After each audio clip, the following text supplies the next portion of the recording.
Hi friends, ఈరోజు పండుమిర్చి పచ్చడిని ఏ విధంగా చేయాలో చూసేద్దాం. ఒక్కసారి మీరు ఈ పచ్చడిని కనుక చేశారంటే పిల్లలైనా పెద్దలైనా చాలా ఇష్టంగా తింటారు.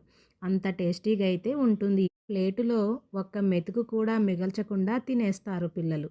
ముందుగా ఈ మిర్చిని నీటిలో వేసి శుభ్రంగా కడుక్కోవాలి.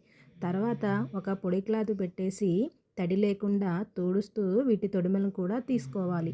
తొడిమలు ఉన్న చోట కూడా తడి లేకుండా చాలా క్లీన్గా అయితే తుడుచుకోవాలి. తర్వాత వీటన్నింటినీ ఇలా చిన్న చిన్న ముక్కలుగా అయితే కట్ చేసుకుందాము.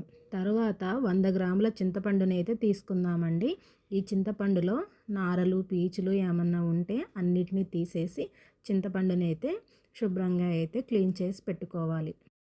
ఒక మిక్సీ జార్ తీసుకొని అందులో కొన్ని మిర్చి ముక్కలు అలాగే చింతపండు కూడా కొద్ది కొద్దిగా వేసి మెత్తగా ఇలా మిక్సీ అయితే పట్టేసుకోవాలి. తర్వాత దీన్ని ఒక బౌల్లోకి తీసుకుందాము.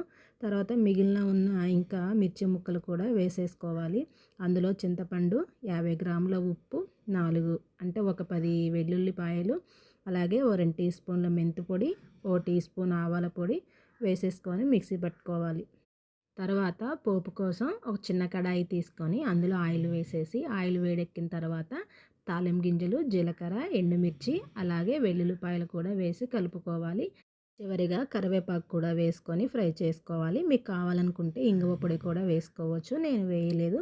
ఇలా ఫ్రై అయిన తర్వాత మనం మిక్సీ పట్టుకున్న పచ్చడి ఉంది కదా, అది మొత్తం కూడా ఇందులో వేసేసుకొని కలుపుకోవాలి. ఈ పచ్చడి ఆయిల్లో ఒక 2 నిమిషాల పాటు ఫ్రై అవ్వాలండి. ఎంత ఫ్రై అయితే అంత టేస్టీగా అయితే ఉంటుంది.